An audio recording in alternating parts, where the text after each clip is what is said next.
one woman who makes the most of those fag ends is farmer's wife and wall sculptress Leanne Clarry. Leanne, you transform all this wonderful scenery into these magnificent wall sculptures, but what initially started you off? Well, when I had a trip to England a few years ago, I found that what I was buying were pictures to put on the wall, which made me realise when I returned, but what would a visitor buy when they came to New Zealand? And the answer was wall. And is this your first effort? Yes. So what did you move on to after the sheep? Well, after many sheep, I started getting bored. And then I sort of started looking hard at what was around me. It was all these lovely hills and trees. But how could you look at a piece of wool and think, right, I'll make that into a waterfall or a tree? It's extraordinary. You always start off with, I see a hill there.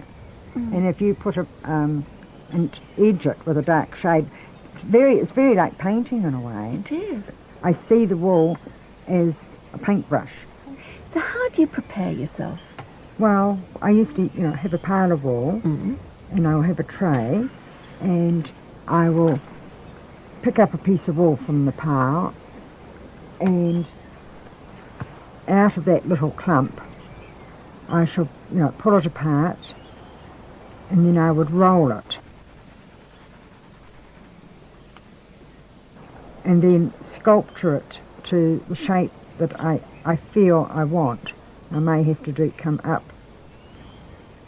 But you're not actually making the picture at this point. This is like getting your palette ready, so to speak. Yes, exactly, with the range of colours and tones and shapes that I will need. You might need. Yes.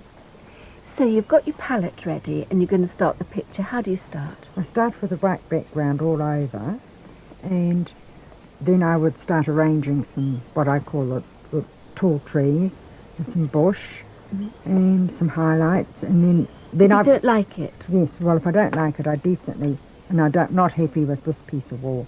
It's just too dark.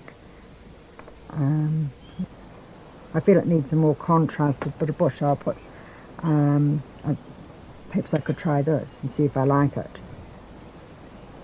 Oh, yes, no, I like that because you see you're getting that tonal effect. And the water, that must be difficult. Well, it can be tricky, but I use that black piece, always put a piece of black wool over, and can use a bit of white over the top, and you can see what the effects I get by me pulling, and the trick is to know when to stop. This is the finished product. It's amazing, it really